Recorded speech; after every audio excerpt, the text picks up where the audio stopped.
Hello guys, welcome to my YouTube channel. কেমন আছো তোমরা? এখন আমরা কথা বলবো হচ্ছে ইন্ডিয়ান সিনেমার কয়েকটা আপডেটস নিয়ে। ঠিক আছে, তো চলো ভিডিওটা শুরু করা যাক। সবথেকে প্রথম যেটা আপডেট সেটা হচ্ছে ধর্মা প্রোডাকশন থেকে। তো ধর্মা প্রোডাকশন তাদের আপকামিং রোমান্টিক থ্রিলার ফিল্ম, যে ফিল্মটার নাম হচ্ছে লাগ যা গালে, যাতে আমরা লিড চরিত্রে দেখতে পাবো টাইগার শ্রফ এবং জাহ্নবী কাপুরকে। তো সেই সিনেমাতে কিন্তু আরও একটা স্টার কাস্ট নতুন অ্যাড হয়েছে, ঠিক আছে, যাকে আমরা লিড রোলে দেখতে পেতে চলেছি। সেটা হচ্ছে লাক্স। ইয়েস, কিল সিনেমার অ্যাক্টর এবং ব্যাডস অফ বলিউডের যে লিড অ্যাক্টর লাক্স, তাকে আমরা দেখতে পেতে চলেছি ধর্মা প্রোডাকশনের নেক্সট ফিল্মে, যেটা নাম হচ্ছে লাগ যা গালে। লাক্সের অপোজিট লাক্সের সাথে আমরা দেখতে পাবো টাইগার শ্রফ এবং জাহ্নবী কাপুরকে। তো এটা ডুয়েল স্টার মুভি হবে, ঠিক আছে। এটা একটা রোমান্টিক থ্রিলার ফিল্ম হবে। তো দেখা যাক এই ফিল্মটা কবে রিলিজ হয়। যেটা শোনা যাচ্ছে তো 2026-এ রিলিজ হবে, তো কোন মাসে কোন সময় সেটা এখনো জানা যায়নি। বাট এই ফিল্মে আমরা লাক্সের পাশাপাশি টাইগার শ্রফ, জাহ্নবী কাপুরকে দেখতে পেতে চলেছি। দেখা যাক এই অ্যাকশন রোমান্টিক থ্রিলার ফিল্মটা কিরকম হয়। এটা কে ডিরেক্ট করে, ডিরেক্টরের নাম এখনও উঠে আসেনি। ধর্মা প্রোডাকশন থেকে এই ফিল্মটা আসবে, এটা জাস্ট এখনও উঠে এসছে, ডিরেক্টরের নাম এখনও আসেনি। দেখা যাক এই ফিল্মটাকে ডিরেক্ট করে এবং ফিল্মটা কেমন অ্যাপ্রিসিয়েশন পায়, কতটা, এবং টাইগার শ্রফকে কি বক্স অফিস কামব্যাক দিতে পারে এই ফিল্মটা, সেটা নিয়ে মানে টাইগার শ্রফকে কি এটা, এবার দেখা যাক এটা কি টাইগার শ্রফকে একটা কামব্যাক ফিল্ম করে দিতে পারে ধর্মা প্রোডাকশন থেকে কারণ জোহর, সেটাই দেখবার মতো বিষয় হবে। তো দেখা যাক কি হয়। তো এই ফিল্মটাতে নতুন স্টার কাস্ট অ্যাড হয়েছে লাক্স। নেক্সট যেটা আপডেট সেটা হচ্ছে আমাদের প্রভাসকে নিয়ে। তো প্রভাস এবং হানু রাগাপুরি, যেটা তাদের আপকামিং সিনেমা, যার নাম হচ্ছে ফৌজি, এই সিনেমার টাইটেল অ্যানাউন্সমেন্ট হতে চলেছে 23শে অক্টোবর। ইয়েস, প্রভাসের বার্থডের দিন এই সিনেমাটা আসতে চলেছে 23শে অক্টোবর। এর অফিসিয়াল অ্যানাউন্সমেন্ট যে এই সিনেমাটার টাইটেল ফৌজি, এবং এটা অফিসিয়ালভাবে এখন আমরা দেখতে পেতে চলেছি। তো 23 তারিখ আসতে চলেছে প্রভাসের ফৌজি সিনেমাটার টাইটেল অ্যানাউন্সমেন্ট। যারা যারা প্রভাসের ফ্যান তারা কতটা এক্সাইটেড অবশ্যই কমেন্টে লিখে জানাবেন। নেক্সট যেটা সেটা হচ্ছে আহান পান্ডেকে নিয়ে। রিসেন্টলি সাইয়ারার মতো একটা ব্লকবাস্টার ফিল্ম দেওয়ার পর আহান পান্ডের নেক্সট ফিল্ম কী হতে চলেছে সেটা নিয়ে বলিউডে সবাই ওয়েট করে আছে। শুধু তার ফ্যান্সরা, ঠিক আছে, ফ্যান্সরা না, বলিউড ইন্ডাস্ট্রির মধ্যে সবাই তাকিয়ে আছে যে আহান পান্ডের নেক্সট ফিল্ম কোনটা হবে। তো তার নেক্সট ফিল্ম হতে চলেছে একটি অ্যাকশন ফিল্ম, ঠিক আছে, যেটাতে অ্যাকশন রোম্যান্টিক মুভি, যেটাতে আমাদের ফিমেল লিড হিসেবে আমরা দেখতে পাবো একে, সারবারি ওয়াগ্গে। যেই ফিল্মটার ডিরেক্টর হচ্ছে আলী আব্বাস জাফর, যে টাইগার জিন্দা হে, সুলতান, আমাদের ভারত, তার পাশাপাশি গুন্ডের মতো সিনেমা বানিয়েছে। তো সেই আলী আব্বাস জাফর, যে ওয়াইআরএফে একটা টাইমে খুব ব্যাপক ব্যাপক ফিল্ম দিয়েছে, তো সেই আলী আব্বাস জাফর আবার ওয়াইআরএফে ব্যাক করেছে। এই আপডেটটা আমি রিসেন্টলি কিছুদিন আগেই দিয়েছিলাম। তো সে এবার ডিরেক্ট করবে আহান পান্ডের এই সিনেমাটা, যাতে লিড চরিত্রে থাকবে আহান পান্ডে এবং সারবারি বাগ, ডিরেক্টেড বাই আলী আব্বাস জাফর। ওয়াইআরএফের ব্যানারে এই ফিল্মটা আসতে চলেছে। অ্যাকশন রোমান্টিক মুভি হবে সেই ফিল্মটা। হয়তো আমরা নেক্সট ইয়ার 2026-এর শেষের দিকে বা 2027-এর প্রথম দিকে দেখতে পাবো, কারণ 2026 থেকেই এই ফিল্মটার কাজ শুরু হয়ে যাবে। তো আহান পান্ডের যারা যারা ফ্যান তারা এই আপডেটটা নিয়ে তাদের কি বক্তব্য, কতটা এক্সাইটেড, তারা অবশ্যই কমেন্টে লিখে জানাবে। নেক্সট যেটা সেটা হচ্ছে প্রদীপ রাঙ্গানাথনকে নিয়ে। প্রদীপ রাঙ্গানাথন যা রিসেন্টলি ডুড বলে সিনেমাটা রিলিজ হয়েছে, যেটা আমি দেখিনি আর মনে হয়নি এখন দেখতেও পারবো বলে, সেই যখন ওটিটিতে হিন্দি ডাবিংয়ে আসবে তখনই দেখতে পাবো। তো তার আরও একটি ফিল্ম আসবে, যেটা অ্যাকচুয়ালিতে এই সময় রিলিজ হওয়ার কথাই ছিল, এই একই সাথে ডুড মুভির সাথে দিওয়ালিতে। যে ফিল্মটার নাম হচ্ছে Love Insurance Company, directed by Vignesh Shivan, যে হচ্ছে নয়নতারার হাজব্যান্ড। তো এই সিনেমাটাতে আমরা কৃতি শেট্টি এবং এস জে সূর্যাকেও দেখতে পেতে চলেছিলাম, এর পাশাপাশি, প্রদীপের পাশাপাশি। তো সেই সিনেমাটা পরে রিলিজ হবে। বাট এখন যেটা প্রদীপ রিসেন্টলি একটা ইন্টারভিউতে এটা জানিয়েছে যে লাভ ইন্স্যুরেন্সের পরে সে একটা সিনেমা বানাবে, যেই সিনেমাতে সেই লিড অ্যাক্টর এবং সেই ডিরেক্ট করবে ওই সিনেমাটাকে, এবং সেটা একটা সায়েন্স ফিকশন সিনেমা হবে। ইয়েস, সেটা একটা সায়েন্স ফিকশন সিনেমা হবে, এবং সেই সিনেমাটা কিন্তু অনেকটা আলাদা হবে তার পেছনের ফিল্মগুলো থেকে, এবং সে এতে অ্যাক্টর এবং ডিরেক্টর দুটোই এক এই হিসাবে কাজ করবে। তো দেখা যাক এই ফিল্মটার অফিসিয়াল অ্যানাউন্সমেন্ট আমরা কবে দেখতে পাই এবং এই ফিল্মটা কতটা আলাদা হয়, এবং সায়েন্স ফিকশন মুভি প্রদীপ রাঙ্গানাথন ডিরেক্ট করবে। তো দেখা যাক কী হয়, কারণ এই যে লাভ ইন্স্যুরেন্স কোম্পানি, এই ফিল্মটাই হালকা একটু সায়েন্স ফিকশনের মতো, ঠিক আছে, হতে চলেছে, সায়েন্স ফিকশন রোম্যান্টিক মুভি হতে চলেছে। দেখা যাক তারপরে সে নতুন আলাদাভাবে সে নিজে কি সায়েন্স ফিকশন মুভি বানায়, এটা দেখবার মতো বিষয় হবে। এবং ডুড মুভির কিন্তু ইনিশিয়াল রিভিউ বেশ পজিটিভ। দেখা যাক ফিল্মটা 100-150 কোটি টাকা বক্স অফিস কালেকশন করতে পারে নাকি। আপনাদের কি মতামত এটা নিয়ে অবশ্যই কমেন্টে লিখে জানাবেন। আজকে নেক্সট যেটা আপডেট সেটা হচ্ছে প্রভাসের একটি সিনেমা নিয়ে, যেই সিনেমাটা জিও হটস্টারে এক বছরের বেশি ট্রেন্ডিং আছে, 1 to 10-এর মধ্যে সবসময় ফিল্মটা থাকে। ফিল্মটার নাম হচ্ছে সালার, যেটা ওটিটিতে কিন্তু মাথা খারাপ একটা ভিউয়ারশিপ জেনারেট করেছে এবং সবসময় ট্রেন্ডিংয়ে থাকে ফিল্মটা। এবং ওটিটির জগতে সালারের মতো সিনেমা কোনো সিনেমা নেই যে এত লোকে দেখেছে। তো সালার কিন্তু আবার রিলিজ হতে চলেছে প্রভাসের বার্থডের দিন, হচ্ছে 23শে অক্টোবর, যেই দিন এই ফৌজি সিনেমার টাইটেল অ্যানাউন্সমেন্ট আসবে। তো সেই দিন কিন্তু আবার রিলিজ হতে চলেছে সালার সিনেমাটা। তো দেখা যাক রিলিজে সালার সিনেমাটা কী রেকর্ড করতে পারে। সালার 2 হয়তো 2027-এর আগে আসার সম্ভাবনা নেই আমার যতটা মনে হয়। দেখা যাক কী হয়, এবং সালার 2 নিয়ে কারা কারা কতটা এক্সাইটেড সেটা অবশ্যই কমেন্টে লিখে জানাবেন। নেক্সট হচ্ছে দুলকার সালমানকে নিয়ে আপডেটটা। কান্থা বলে তার একটা সিনেমা আসছে তামিল ইন্ডাস্ট্রি থেকে, ঠিক আছে। তো সেই সিনেমাটার একটা 2 মিনিট 53 সেকেন্ডের একটা ট্রেলার কাট সেন্সার করা হয়েছে, সেই ট্রেলারটা কিন্তু খুব শিগগিরই আসতে চলেছে। ইয়েস, কান্থার যখন গ্লিমসটা এসেছিল, সেই গ্লিমসে একটা পোর্শন ছিল যেখানে দুলকার সালমান আয়নার দিকে তাকিয়ে একটা অ্যাক্টিং করবে, ওই অ্যাক্টিংটা নিয়ে প্রচুর কথাবার্তা হয়েছে এবং প্রচুর ওই অ্যাক্টিংটার ওই সিকোয়েন্সটা বিশেষ করে ভাইরাল হয়ে গেছিলো, যেখানে দুলকার সালমানের অ্যাক্টিং স্কিল নিয়ে কথা হয়েছিল অনেক। তো এবার পুরোপুরি 2 ঘন্টা 2 মিনিট 53 সেকেন্ডের একটা ট্রেলার আসছে কান্থা সিনেমার। দেখা যাক এই ট্রেলারটা কীরকম কি অ্যাপ্রিসিয়েশন পায়। এবং কান্থা দিয়ে তামিল ইন্ডাস্ট্রিতে ডেবিউ করছে দুলকার সালমান, তেলেগুতে তার হ্যাট্রিক রেকর্ড আছে, তামিলে তার কি হ্যাট্রিক রেকর্ড করতে পারে সে, এটা দেখবার মতো বিষয় হবে। এই সিনেমাতে ফিমেল লিড হিসাবে আছে ভাগ্যশ্রী বর্ষে। তো কান্থা সিনেমার ট্রেলার কিন্তু খুব শিগগিরই আসতে চলেছে। নেক্সট যেটা আপডেট সেটা হচ্ছে রজনীকান্তকে নিয়ে।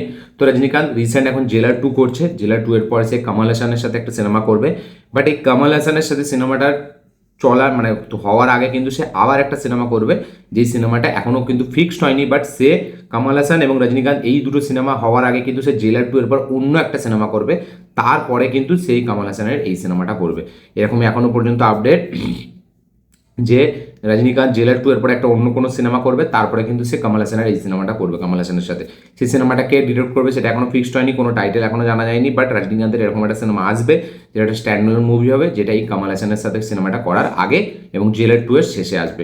তো দেখা যাক সেটা কি হয়, সেটা কি টাইটেল হয়, কে ডিরেক্ট করে, কোন প্রোডাকশন হাউস থেকে আসে। বাট রজনীকান্ত একটা আলাদা সিনেমা করবে। নেক্সট যেটা আপডেট সেটা গোলমাল 5কে নিয়ে। অজয় দেবগন স্টার্টার ফিল্ম গোলমাল 5, যেটা ডিরেক্টর হচ্ছে রোহিত শেট্টি, যেটা বিশাল পপুলার একটা ফ্র্যাঞ্চাইজ, যখনই আসবে হেভি একটা 300 কোটি বক্স অফিস কালেকশন খুব ইজিলি করে নেবে। তো গোলমাল 5-এর মাধ্যমে কিন্তু অজয় এবং কারিনাকে আমরা আবার একবার দেখতে পেতে চলেছি একসাথে। তাদেরকে লাস্ট আমরা দেখেছিলাম এতে সিঙ্গম অ্যাগেনে, ঠিক আছে। তারপরে কিন্তু গোলমাল 5-এর মাধ্যম দিয়ে তারা কিন্তু আবার একবার অন স্ক্রিন আমরা তাকে দেখতে পাবো, অজয় দেবগন এবং করিনা কাপুর খানকে। এই সিনেমাটা 2 বছর বলছি, মানে মার্চ থেকে শুটিং চালু হবে 2026-এর, এবং হয়তো 2026-এর শেষে বা 2027-এর প্রথম দিকে রিলিজ হবে হচ্ছে গোলমাল 5। তো গোলমাল 5-এ অজয় করিনাকে আমরা আবার একবার দেখতে পেতে চলছি একসাথে। নেক্সট যেটা আপডেট সেটা হচ্ছে শাকিব খানের প্রিন্স বলে সিনেমাটাকে নিয়ে, Prince once upon a time in Dhaka, যেটা ঈদে রিলিজ হবে। এই সিনেমাটাতে আমরা নায়িকা হিসাবে মেবি তাসনিয়া ফারিনকে দেখতে পেতে চলছি। ইয়েস, তাসনিয়া ফারিনের সাথে আমরা শাকিব খানকে প্রথমবারের মতো দেখতে পেতে চলেছি। তো প্রিন্স সিনেমায় তাকেই নাকি নায়িকা হিসেবে কাস্ট করা হবে, এরকমই কথাবার্তা চলছে। সিনেমাটাতে টোটাল 3টে নায়িকা থাকবে, বাট তার মধ্যে একটা হচ্ছে তাসনিয়া ফারিন। এবং এই সিনেমাটার অফিসিয়াল অ্যানাউন্সমেন্ট কিন্তু কয়েকদিনের মধ্যেই আসতে চলেছে। ইয়েস, এই যে অফিসিয়াল অ্যানাউন্সমেন্ট যে ফিল্মটা হচ্ছে, ঠিক আছে, সেটার অ্যানাউন্সমেন্ট কিন্তু খুব শীঘ্রই আসবে। তাসনিয়া ফারিন একটা নায়িকা হিসাবে তাকে চুজ করা হয়েছে, দেখা যাক বাকি দুটো নায়িকা কী হয়। শাকিব খানের এই ফিল্মটাকে নিয়ে শাকিব খানের ফ্যান্সরা কতটা এক্সাইটেড অবশ্যই কমেন্টে লিখে জানাবেন। নেক্সট যেটা আপডেট সেটা ড্রাগন সিনেমাটা নিয়ে, এনটিআরের ড্রাগন। তো এই সিনেমাটা নেটফ্লিক্স কিন্তু এর ডিজিটাল রাইটস কিনে নিয়েছে। টোটাল 8 সপ্তাহ পরে রিলিজের 8 সপ্তাহ পরে কিন্তু এই সিনেমাটা আমরা ওটিটিতে দেখতে পাবো। প্রশান্ত নীলের ড্রাগন, সেটা কিন্তু নেটফ্লিক্স অলরেডি অনেক টাকা দামে কিনে নিয়েছে, এর ডিজিটাল রাইটস তাদের কাছে আছে, যদিও অ্যামাউন্টটা এখনও অফিসিয়ালি জানা যায়নি। বাট তার ডিজিটাল রাইটস কিন্তু নেটফ্লিক্সের কাছে, মানে ফিল্মটা যখন রিলিজ হবে তার 8 সপ্তাহ পর যখন ওটিটিতে আসবে, তখন কিন্তু সেটা ডাইরেক্ট নেটফ্লিক্সে আসবে। তো কত টাকায় কিনেছে সেটা এখনও জানা যায়নি, বাট শীঘ্রই জানা যাবে, সেটা আমি আপনাদের পরে আপডেট দিয়ে দেবো। নেক্সট যেটা আপডেট সেটা হচ্ছে পবন কাল্যাণের ওজি সিনেমাটাকে নিয়ে, যেটা রিসেন্টলি রিলিজ হলো 25 সেপ্টেম্বর। আমি দেখে রিভিউ দিয়েছি, আমার চ্যানেল আছে, অবশ্যই চেক আউট করবেন। যদিও ভিডিওটায় একটাও ভিউ পড়েনি এখনো পর্যন্ত, জানি না কেন। তো এই সিনেমাটা 23 অক্টোবর নেটফ্লিক্সে রিলিজ হচ্ছে। ইয়েস, এর ওটিটি রিলিজ হচ্ছে 23 অক্টোবর নেটফ্লিক্সে, ঠিক আছে। এখনও হিন্দি ভার্সনে রিলিজ হবে কি জানা যায়নি, বাট নেটফ্লিক্সে ওটিটিতে রিলিজ হচ্ছে, দেখা যাক হিন্দি ভার্সনে আসে নাকি। নেক্সট যেটা আপডেট সেটা হচ্ছে আখান্ডা 2কে নিয়ে, যেটা হচ্ছে বালাকৃষ্ণের সিনেমা, ডিরেক্টেড বাই বোয়াপাতি সিনু। তো এই সিনেমাটার ডিজিটাল রাইটস বিক্রি হয়েছে 85 কোটি টাকায় এবং স্যাটেলাইট রাইটস বিক্রি হয়েছে 60 কোটি টাকায়। রিলিজের আগেই কিন্তু আখান্ডা 2 145 কোটি টাকা আয় করে ফেলেছে, ইয়েস, ডিজিটাল এবং স্যাটেলাইট রাইটস থেকে। এই ফিল্মটা মেবি ডিসেম্বরের দিকে রিলিজ হবে, ঠিক আছে, ডিসেম্বরের দিকেই রিলিজ হবে মেবি, ঠিক আছে। তো দেখা যাক, এই ফিল্মটার সিকুয়েল ভ্যালু একটা ফিল্ম, ঠিক আছে। তো এই ফিল্মটার সিকুয়েলের ভ্যালু কিন্তু অনেকটাই, এবং আখান্ডা যেহেতু ভালো একটা বক্স অফিস কালেকশন করছিল 200 কোটি টাকার কাছাকাছি, তো এই ফিল্মের সিকুয়েলের জন্য কিন্তু তেলুগু অডিয়েন্স দারুণভাবে মুখিয়ে আছে। দেখা যাক এই সিনেমার আউটপুট কীরকম আসে, এবং বোয়াপাতি সিনুর ফিল্ম মানে আউটপুট তো খুবই খাজা আসবে, বাট তাও দেখতে ভালো লাগে। আমি বরাবর বলেছি বোয়াপাতি সিনুর ফিল্ম মানে গাঁজাখুরি থাকলেও কিন্তু তার গাঁজাখুরির মধ্যে একটা মজা থাকে। হ্যাঁ, রিসেন্ট টাইমে সে একটাও ভালো ফিল্ম ডেলিভার করেনি, সে লাস্ট ভালো ফিল্ম দিয়েছিল এই আখান্ডাটায়, যদিও আমার কাছে ভালো না ফিল্মটা, বাট বক্স অফিসে তেলুগু অডিয়েন্সদের কাছে 200 কোটি টাকার বক্স অফিস তারা দিয়েছিল। তো তাদের কাছে এই ফিল্মটা অনেকটা, আমার কাছে বোয়াপাতি সিনুর সব থেকে টপ ফিল্ম হচ্ছে সারানাডু। আমি আল্লু অর্জুনের ফ্যান বলে বলছি না, বাট সারানাডু যে কোনো অডিয়েন্সকে দেখাবেন তারাই বলে দেবে যে সারানাডু সব থেকে বেটার ফিল্ম বালাকৃষ্ণের, এই বালাকৃষ্ণ বলছি বোয়াপাতি সিনু। তো ডাকান্ডা 2 রিলিজের আগে 145 কোটি টাকা অলরেডি বক্স অফিস কালেকশন করে ফেলেছে। নেক্সট যেটা সেটা হচ্ছে অক্ষয় কুমারকে নিয়ে। তো অক্ষয় কুমার রিসেন্টলি কনফার্ম করেছে যে ভেঙ্কটেশের ফিল্ম সংক্রান্তি কি বাস্তু নাম, এই ফিল্মটার কিন্তু রিমেক্সে করছে এবং এই সিনেমাটা ডিরেক্ট করবে হচ্ছে আনিস বাজমি। ইয়েস, ভুলভুলাইয়ার ডিরেক্টর আনিস বাজমি, ভুলভুলাইয়া 2 এর, ঠিক আছে, ভুলভুলাইয়া 3 এর, ভুলভুলাইয়া 2 এবং 3 এর ডিরেক্টর আনিস বাজমি, সে ডিরেক্ট করবে হচ্ছে এই সিনেমাটা সংক্রান্তি বাস্তু নামের হিন্দি রিমেকটা, যাতে লিড চরিত্রে থাকবে অক্ষয় কুমার। ফিল্মটা প্রডিউস করবে হচ্ছে দিল রাজু, তেলেগুর প্রোডাকশন হাউস দিল রাজু, ঠিক আছে, সে এই ফিল্মটা প্রডিউস করবে। তো দেখা যাক সেটা কীরকম হয়, এবং অক্ষয় কুমার আবার একবার হিন্দি রিমেক করছে। তো সংক্রান্তি বাস্তু নামক সিনেমাটা হেভি একটা রেকর্ড করেছিল সংক্রান্তিতে এসে 2025 এবং দারুণ বক্স অফিস কালেকশন করেছিল। তো দেখা যাক এই ফিল্মটা কীরকম কী বক্স অফিস কালেকশন করে, এবং আদেও যতবার রিমেক করেছে অক্ষয় কুমার প্রত্যেকবারই খারাপ আউটপুট বেরিয়েছে। তো দেখা যাক এইবারের রিমেকটা কী হয়। নেক্সট যেটা আপডেট সেটা হচ্ছে আমাদের একে নিয়ে, প্রভাসকে নিয়ে। প্রভাসের আপকামিং সিনেমা স্পিরিট, সেই সিনেমার কাজ কিন্তু প্রি প্রোডাকশন অলরেডি শেষ। সাদিপেটি ভাঙ্গা এটা জানিয়ে দিয়েছে যে শুটিং কিন্তু নভেম্বরের প্রথম উইক থেকে চালু হতে যাচ্ছে। ইয়েস, মানে এই পরের মাস থেকেই স্পিরিটের শুটিং চালু হয়ে যাবে, প্রি প্রোডাকশনের কাজ অলরেডি শেষ। নেক্সট যেটা আপডেট সেটা হচ্ছে আমাদের ড্রাগনকে নিয়ে, ইন্ডিয়ারের ড্রাগনকে নিয়ে। তো 2026-এর আমাদের এর সময় রিলিজ হওয়ার কথা ছিল, সামারে রিলিজ হওয়ার কথা ছিল এই এনটিআরের এই ফিল্মটা, যেটা ড্রাগন, যেটা ডিরেক্ট করেছে প্রশান্ত নীল। তো এই সিনেমাটা কিন্তু এখন শোনা যাচ্ছে 2026-এ না 2027-এ মেবি জানুয়ারিতে রিলিজ হবে। ইয়েস, 2027 সালে মেবি জানুয়ারিতে আসতে পারে, বা 2026-এর ডিসেম্বরের দিকে আসতে পারে এই ফিল্মটা, এই এনটিআরের ড্রাগন ফিল্মটা। তো দেখা যাক এই ফিল্মটা কবে হয়, এবং এই ফিল্মটা শুটিং কিন্তু অলরেডি চলছে, দেখা যাক র্যাপ আপ কবে হয়। ড্রাগন নিয়ে কারা কারা কত এক্সাইটেড অবশ্যই কমেন্টে লিখে জানাবেন।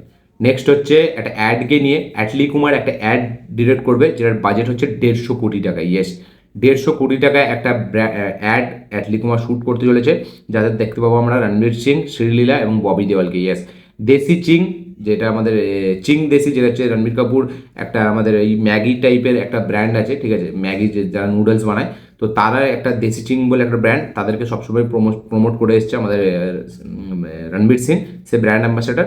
তো সেই অ্যাডের একটা নতুন অ্যাড আসবে দেশি চিংয়ের, ঠিক আছে, যাতে আমরা রণবীর সিং, শ্রীলীলা এবং ববি দেওয়ালকে দেখতে পেতে চলেছি, যেই অ্যাডটা শ্যুট করবে হচ্ছে আমাদের অ্যাটলি। ইয়েস, অ্যাটলি এই অ্যাডটা ডিরেক্ট করবে, যার বাজেট হচ্ছে 150 কোটি টাকা, এবং বলা যাচ্ছে এই অ্যাডটা সব থেকে ব্যয়বহুল একটা অ্যাড, সব থেকে এক্সপেন্সিভ একটা অ্যাড, যাতে এর আগে এরকম এত বাজেটের অ্যাড কিন্তু কোনোদিন হয়।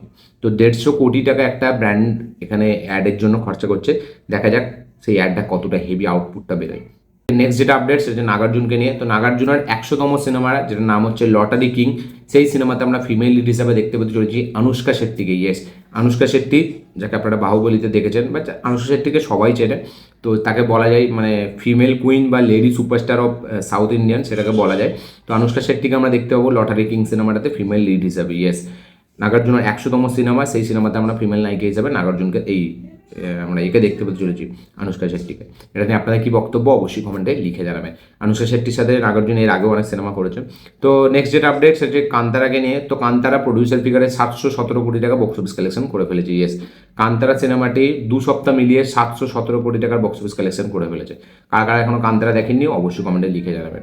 নেক্সট যেটা আপডেট সেটা হচ্ছে আমাদের পৃথ্বীরাজ সুকুমারনকে নিয়ে। তো নানির upcoming cinema Bloody Romeo, directed by Sujeeth, যেটা হচ্ছে ওজি সিনেমাটিক ইউনিভার্সের পার্ট, যার মধ্যে সাহু, ওজি এবং এই ব্লাডি রোমিও সিনেমাটা থাকবে নানির। তো এই সিনেমাতে আমরা একটা ইম্পর্টেন্ট চরিত্র দেখতে পাবো পৃথ্বীরাজ সুকুমারনকে। ইয়েস, পৃথ্বীরাজ সুকুমারনকে আমরা কিন্তু নানির এই ব্লাডি রোমিও সিনেমাটাই ইম্পর্টেন্ট ক্যারেক্টার দেখতে পেতে চলেছি, যেটা একটা ইউনিভার্সের পার্ট। তো এটা নিয়ে আপনাদের কি বক্তব্য, কি মতামত অবশ্যই কমেন্টে লিখে জানাবেন।